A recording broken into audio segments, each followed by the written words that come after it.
Welcome to doctor N Y R YouTube channel. आज का जो टॉपिक है वो है ब्लड।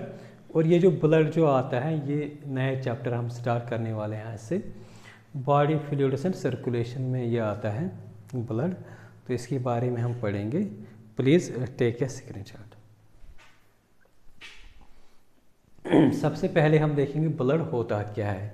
जो ब्लड जो होता है ये कनेक्टिव टिश्यू में आता है। कनेक्टिव टिश्यू होता है लेकिन लिक्विड कनेक्टिव टिश्यू होता है। इसमें सेल्स प्रेजेंट होते हैं। सेल्स के अलावा और कुछ प्रेजेंट होता है इसमें, उसको बोलते हैं एक्स्ट्रा सेलुलर मैट्रिक्स, जिसको ब्लड प्लाज्मा बोलते हैं। ठीक है ना। तो अगर हम देखेंगे जो ब्लड होता है इसका जो पीएच होता है, पीएच बहुत इम्पॉर्टेंट होता है। तो ये जो पीएच जो होता है ब्लड का वो 7.4 होता है।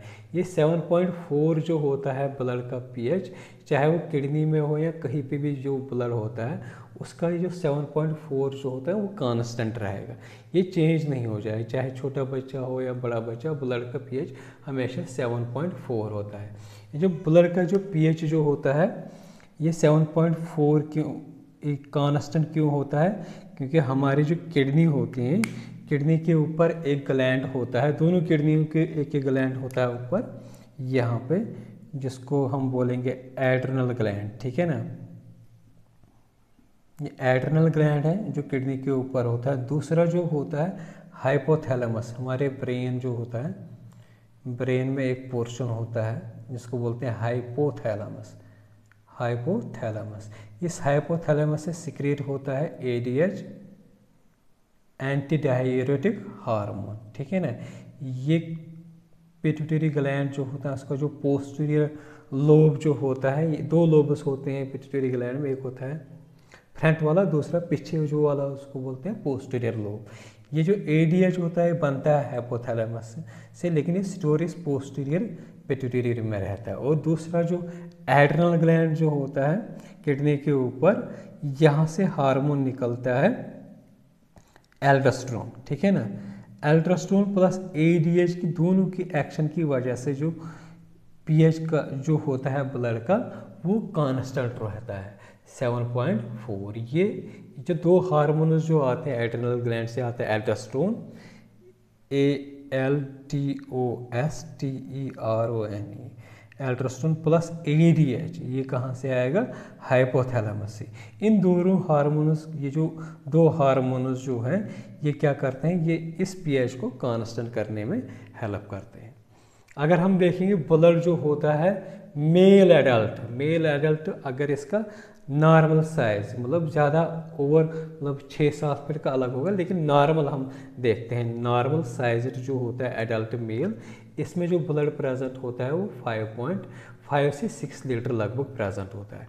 इसी तरीके से अगर हम नॉर्मल एडल्ट फीमेल जो होते हैं साइज जो होती है, नॉर्मल साइज वुमेन फीमेल होगी तो उसमें जो ब्लड होता है 4 to 5 लीटर्स होते हैं। ये जो जेंडर डिफरेंस जो होता है, यहाँ पे 5 to 6, यहाँ पे 4 to 5 लीटर्स होते हैं। मतलब डिफरेंस जो होते हैं जेंडर डिफरेंस, ये इसलिए होता है क्योंकि जो मेल्स होते हैं इनमें मतलब ज़्यादा साइज होता है एज कम्पेयर टू फीमेल। जिस ब्रांच में, जैसे हम बहुत सारे ब्रांचेस होते हैं साइंस में, जब हम इस ब्लड के बारे में हम पढ़ेंगे और ब्लड के डिसऑर्डर्स के बारे में पढ़ेंगे, उस ब्रांच को बोलते हैं हीमोटोलॉजी। हीमोटोलॉजी दो वर्ड्स का बना होता है, एक होता है हीमोटो का मतलब होता है ब्लड, दूसरे लॉजी का मतलब क्या होता है, दूसरे इस वर्ड का मतलब क्या होता है लॉजी का, इसका मतलब होता है स्टडी। तो इसके साथ हम पढ़ेंगे अब फंक्शंस ऑफ ब्लड। ब्लड के 3 मेन इंपॉर्टेंट फंक्शन है, एक होता है ट्रांसपोर्ट, दूसरा होता है रेगुलेशन, तीसरा होता है प्रोटेक्शन। सबसे पहले देखेंगे ट्रांसपोर्ट क्या करता है। ये जो हार्मोन्स होते हैं हमारे डिफरेंट ऑर्गन से बनते हैं, मोस्टली ब्रेन से बनता है। तो ये हार्मोन्स जो होते हैं ना, जहाँ पे इनको जाना होता है, जिस टारगेट पे इनको जाना है, तो ये इनको ट्रांसपोर्ट करने के लिए ब्लड जो होता है ना, ब्लड उस टारगेट पे पहुँचाता है। तो ये एक फंक्शन हो गया। दूसरा फंक्शन क्या होता है, जब हम खाना खाते हैं, खाना खाने के बाद जो ब्लड में जो मतलब डाइजेस्ट हो गए, इस डाइजेशन के बाद जो हम खाना खाते हैं जैसे कार्बोहाइड्रेट्स खाएंगे तो उसका जो न्यूट्रिएंट लास्ट में बनता है वो होता है ग्लूकोज। इसी तरीके से अगर हम देखेंगे प्रोटीन इसका बनेगा एमाइनो एसिड। ये जो न्यूट्रिएंट्स जो होते हैं अब एक डिफरेंट साइड पे जैसे ब्रेन पे हो चले जाएंगे, लिवर में या डिफरेंट मतलब हमारी बॉडीज़ के पार्ट्स में, इनको भी जो ब्लड जो होता है ट्रांसपोर्ट करने में हेल्प करता है। तीसरा मतलब एक हो गया न्यूट्रिएंट, तीसरा जो हार्मोन भी हो गया, और जब हमने पढ़ा है गैस एक्सचेंज में जो कार्बन डाइऑक्साइड और ऑक्सीजन जो होता है उनको भी ट्रांसपोर्ट करने में हेल्प करता है। तीसरा जो नेक्स्ट जो फंक्शन जो होते हैं वो रेगुलेशन होता है, मतलब पीएच को रेगुलेट करता है ब्लड। और दूसरा क्या करता है, जो बॉडी टेम्परेचर जो होता है, ज़्यादा पानी होता है इसमें ब्लड में तो इससे क्या होता है, ये बॉडी टेम्परेचर हमारी बॉडी को मेंटेन कर देता है। प्रोटेक्शन मतलब जैसे कोई बाहर से कोई पैथोजेनिक माइक्रोब, ऐसा माइक्रोब होता है जो हमें डिजीज़ काज कर देता है। जैसे कोई पैथोजेनिक माइक्रोब आएगा हमारे बॉडी में तो जो ब्लड जो होता है इसमें सेल्स होते हैं जिनको बोलते हैं वाइट ब्लड सेल्स, तो उस पैथोजन को वो किल करते हैं। तो ये हमारा फंक्शन होगा। इसके बाद जो होता है कंपोनेंट्स देखेंगे या कंपोजिशन ऑफ ब्लड देखेंगे। ब्लड जो होता है मेनली दो कंपोनेंट्स का बना होता है, एक होता है ब्लड प्लाज्मा, दूसरा जो होता है फॉर्मल एलिमेंट्स, ठीक है ना। तो अगर हम एक ब्लड को लेंगे टेस्ट ट्यूब में डालेंगे तो उसको हम सेंट्रीफ्यूज करेंगे। सेंट्रीफ्यूज का मतलब क्या होता है, एक मशीन टाइप की होती है, जब आप जाते हैं किसी क्लिनिक पे वहाँ पे क्या होता है वो टेस्ट करता है, उस मशीन में वो डाल देता है, वो हाई स्पीड पे वो उसको घुमा देता है उस टेस्ट ट्यूब को, उसको बोलते हैं सेंट्रीफ्यूज। तो वो जो सेंट्रीफ्यूज अगर हम एक ब्लड को सेंट्रीफ्यूज करेंगे वो सेंट्रीफ्यूज ब्लड इस तरीके से हमें दिखेगा बाद में। तो जो ऊपर रहेगा ये वाला जो पोर्शन जो होता है ये ग्रीन नहीं दिखता है, लेकिन मैंने यहाँ पे बनाया है ग्रीन नहीं दिखता है, इसको बोलते हैं ब्लड प्लाज्मा, ठीक है ना। इसका मतलब होता है ये जो ज़्यादा हैवी होगा सेंट्रीफ्यूज के बाद वो नीचे सेटल हो जाता है, जो लाइट होगा इससे जो मतलब कम डेंस होगा वो ऊपर आता है। तो ये ब्लड प्लाज्मा होगा। नीचे जो होगा नीचे वाले पोर्शन में जो बॉटम के साइड में चला जाएगा, जो ज़्यादा डेंस होगा वो आरबीसीज होंगे, ठीक है ना। और बीच में पफी लेयर बनता है, वहाँ उस पफी रीजन में क्या क्या प्रेजेंट होगा, एक होंगे वाइट ब्लड सेल्स, साथ में प्लेटलेट्स होते हैं।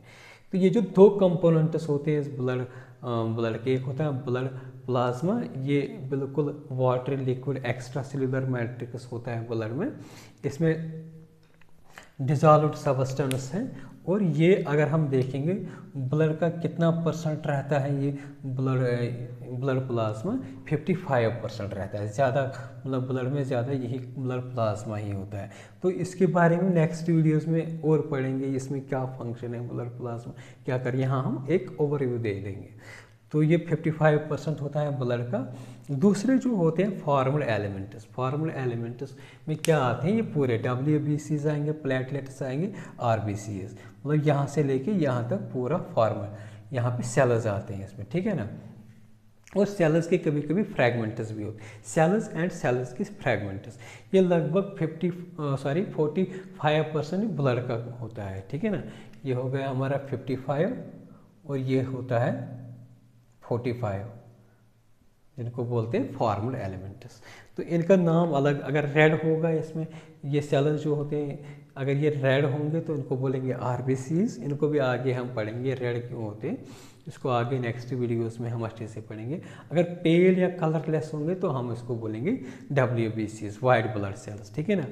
इसके साथ में इस फॉर्मल एलिमेंट्स में क्या होते हैं, प्लेटलेट्स, ये बिल्कुल 1% होता है इसमें फॉर्मल एलिमेंट्स में, ठीक है ना। तो प्लेटलेट्स जो होते हैं ये अगर हम देखेंगे ना, ये कहाँ पे प्रेजेंट होता है, जो WBCs होते हैं और RBCs, यहाँ पे जो बीच में जो होता है ना ये प्लेटलेट्स हैं, ये ऊपर वाइट ब्लड सेल्स हो गए ये पोर्शन, और नीचे क्या होता है RBCs। ये बिल्कुल पफी लेयर बनता है जब हम सेंट्रीफ्यूगेशन करते हैं एक ब्लड के, तो ये एक पफी लेयर जो होता है RBCs और प्लाज्मा के बीच में जो होता है उसी को बोलेंगे प्लेटलेट्स, ठीक है ना। तो इसके बाद अगर हम देखेंगे इसका बिल्कुल एक मतलब आउटलाइन किस तरीके से होता है। ये ब्लड हो गया, ब्लड प्लाज्मा हो गया 55% जो हमने पढ़ा है यहाँ पे। तो ये फॉर्मल एलिमेंट्स आते हैं इसमें। फॉर्मल एलिमेंट्स में क्या आते हैं, सेल्स एंड देयर फ्रैगमेंट्स, ये लगभग 45 होता है, तो ये 45% होता है, ठीक है ना। ब्लड प्लाज्मा जो होता है इसमें क्या होते हैं, इसमें प्रोटीन्स होते हैं, वाटर 91.5% ज़्यादा वाटर रहता है ब्लड प्लाज्मा में, और कुछ और सॉल्यूट्स होते हैं, ये 1.5 होता है। तो सबसे पहले हम देखेंगे जो 7% प्रोटीन ब्लड प्लाज्मा में प्रेजेंट होता है, इसमें क्या क्या होता है। एक होता है एल्ब्यूमिन, सबसे ज़्यादा एल्ब्यूमिन होता है इसमें ब्लड प्लाज्मा में, ठीक है ना। उसके बाद आता है ग्लोबुलिनस। ग्लोबुलिनस मतलब इम्यूनोग्लोबिन हो गया, और भी इम्यूनोग्लोबिन के 2-3 टाइप 5 टाइप्स लगभग रहते हैं, वो इसमें आता है ग्लोबुलिनस। और ये प्रोटीन्स में और क्या आएगा, फिब्रिनोजेनस, ठीक है ना। इनकी भी क्या फंक्शन रहती है, इनको हम 1 बाय 1 पढ़ेंगे। पहले हम एक आउटलाइन, हमारी एक इमेज आए किस कहाँ पे क्या होता है, ठीक है ना। और कुछ इसमें जो बचा रहता है इस प्रोटीन्स में, कुछ और चीज़ें जो 1% होता है। 7% प्रोटीन्स होते हैं, प्रोटीन्स में लगभग 54% जो होता है, 70% का वो एल्ब्यूमिनस होता है। इस 7% का 38 ग्लोबुलिनस होता है, 7% जो होता है वो फिब्रिनोजेन होता है। और इसके साथ जो होता है इसमें वाटर रहता है 91.5%। अदर सॉल्यूट्स में जो रहता है, अदर सॉल्यूट्स में इस ब्लड प्लाज्मा रहेगा इलेक्ट्रोलाइट्स, न्यूट्रिएंट्स रहते हैं, गैसेस रहते हैं, रेगुलेटरी सब्सटेंस और वेस्ट प्रोडक्ट्स होते हैं। इसके बाद आएगा फॉर्मल एलिमेंट्स। फॉर्मल एलिमेंट्स में हमने देखा था इसमें सेल्स आते हैं। एक आएगा प्लेटलेट्स। प्लेटलेट्स मतलब 1.5 लाख से लेके 4 लाख होता है प्रेजेंट। ये कितने में प्रेजेंट होता है, 1 पर माइक्रोलीटर ऑफ ब्लड, पर माइक्रोलीटर ऑफ ब्लड मतलब अगर हम 1 माइक्रोलीटर लेंगे उसमें कितने प्लेटलेट्स, इतने होंगे। इसके बाद जो फॉर्मल एलिमेंट्स में आता है वो WBCs आता है, 5000 से लेके 1000, ये पूरा आएगा पर माइक्रोलीटर के हिसाब से आएगा। मतलब जो ये आता है ना डेटा, ये पर माइक्रोलीटर के हिसाब से आता है। WBCs इतने होंगे।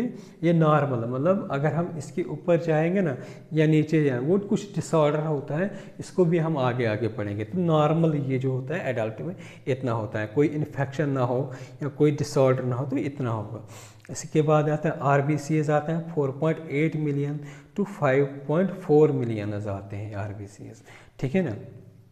तो अगर हम देखेंगे जो वाइट ब्लड सेल्स जो होते हैं इसके भी और सेल्स होते हैं।